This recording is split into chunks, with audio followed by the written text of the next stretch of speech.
Assalamualaikum warahmatullahi wabarakatuh. Perkenalkan, nama saya Atif Fadail dari Universitas Wiraraja Sumeneb, Fakultas Ekonomi dan Bisnis.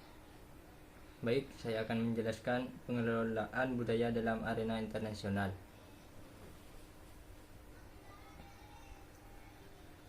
Banyak faktor yang mempengaruhi perusahaan multinasional dalam melakukan bisnis secara internasional. Salah satu faktornya adalah budaya. Budaya yang dimaksud di sini adalah budaya berbagai negara yang terlibat dalam bisnis maupun perdagangan internasional. Oleh karena itu, budaya penting dalam membangun perilaku manusia ketika melakukan bisnis dan perdagangan internasional. Bisnis yang dikembangkan di negara tersebut harus diketahui secara budaya dapat diterima, atau budaya dari negara lain yang akan dikembangkan juga dapat diterima. Analisis budaya di berbagai negara dapat diperoleh informasi apakah budaya negara tersebut dapat menerima budaya baru atau tidak akan menentukan kelangsungan bisnis internasional. Definisi budaya. Budaya adalah merupakan pengetahuan yang bisa digunakan orang menginterpretasikan pengalaman dan menggeneralisis perilaku sosial. Tingkatan budaya menurut Sin. Yang pertama,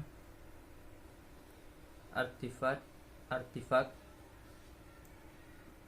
adalah budaya yang dapat dilihat secara nyata dengan mata dan biasanya berupa hasil-hasil proses kebudayaan. Yang kedua,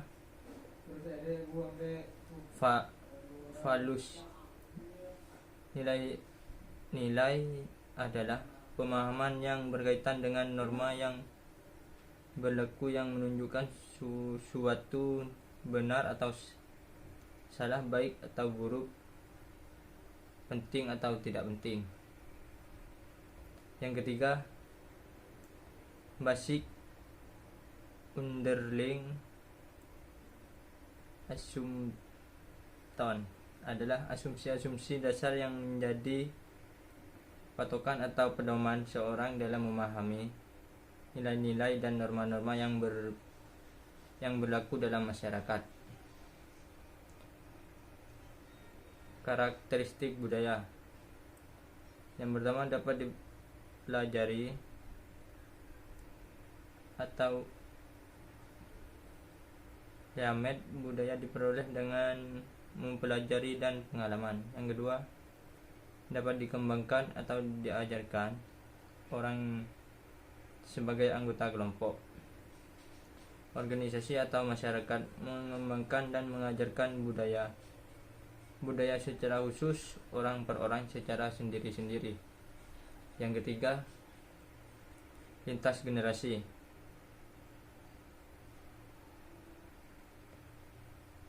atau disebut transgenerasional.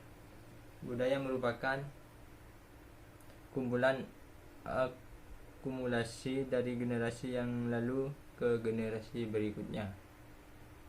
Karakteristik budaya.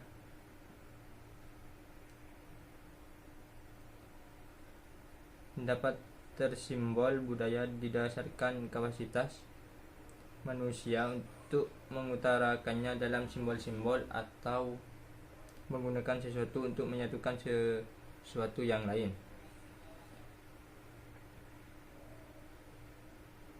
Terpola. Budaya memiliki struktur dan terintegrasi satu dengan yang lainnya. Perubahan pada satu bagian akan mengakibatkan perubahan pada bagian lain. Memiliki kemampuan beradaptasi. Budaya didasarkan pada kapasitas manusia untuk berubah dan menyesuaikan. Pendekatan manajemen antara lain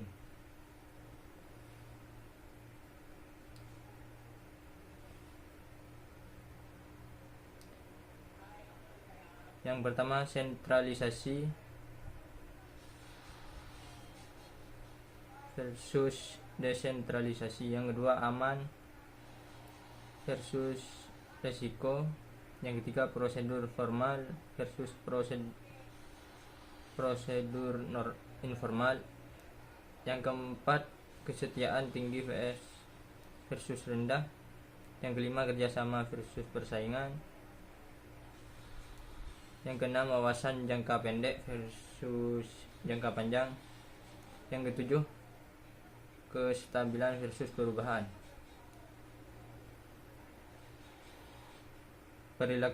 Perilaku manajer ataupun anggota organisasi lainnya dalam menjalankan manajemen dapat dipengaruhi oleh yang pertama, transfer teknologi. Yang kedua, managerial attitudes.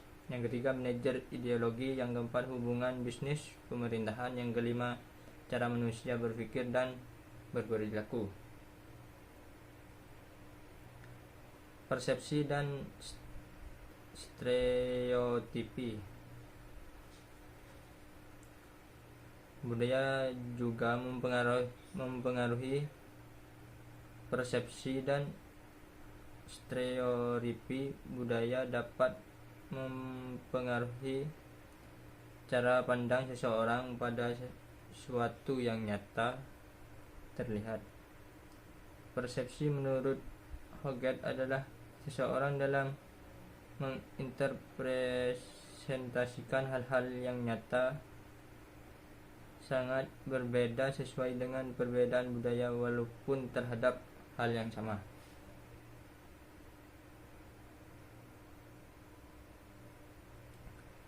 Contohnya, orang Jawa memberikan sesuatu pada orang lain dengan menggunakan tangan kiri, maka dia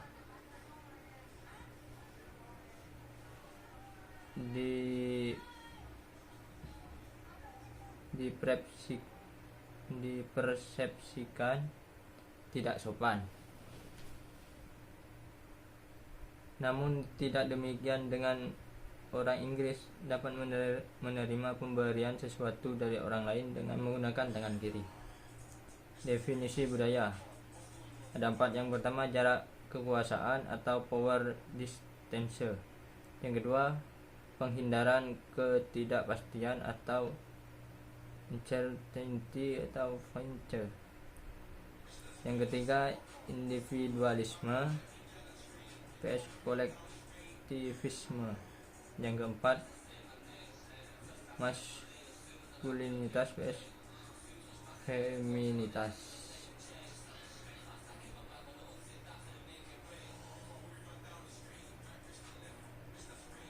Budaya maskulinitas, budaya yang dimana nilai-nilai yang dominan dalam masyarakat adalah keberhasilan, uang, dan benda-benda.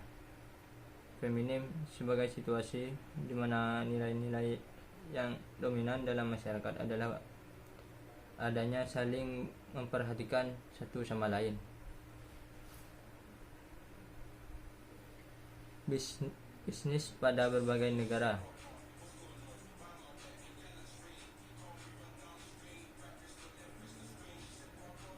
Yang pertama, bisnis di Jerman.